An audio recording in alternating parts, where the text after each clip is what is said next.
dalam banyak-banyak nama Allah, nama Allah yang mana yang maksudnya memustajabkan doa? Mustajib. Al-Mujib. 1-0. Okey, aku rasa tu.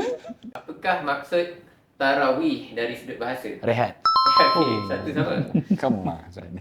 Siapakah sahabat yang paling banyak meriwayatkan hadis? Abu Hurairah. Wih, dah. 2-1. Betul. Siapakah nabi yang ditelan oleh ikan Nun? Yunus. Wah. 2 sama.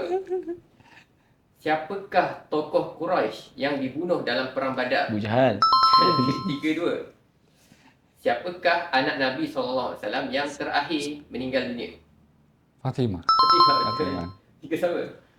Siapakah nama ayah Sayyidatina Aisyah radhiyallahu anha? Abu Bakar As-Siddiq, Sayyidina Abu Bakar As-Siddiq. Jawab Dan kamu dah. nama tak letak Sayyidina. Okey. 3. Okey. Surah apakah yang bersamaan dengan 1/3 Quran? Ayuh. Kul huwallah. Okey, betul. Sama. Okey, terakhir. Siapakah nama pakcik Rasulullah sallallahu alaihi wasallam yang syahid di perang Uhud? Hamzah. Wih, sama. Okey, Okey, tukar soalan. Tukar soalan. Ni sengit ni. Siapakah manusia pertama yang dibunuh dekat muka bumi ni? Habil. Bil.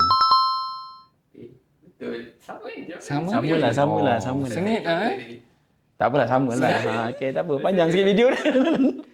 Siapakah isteri kepada Sayyidina Ali? Fatimah. Fatimah. Okey, saya. Terima kasih. Jauh. Besar. Alhamdulillah.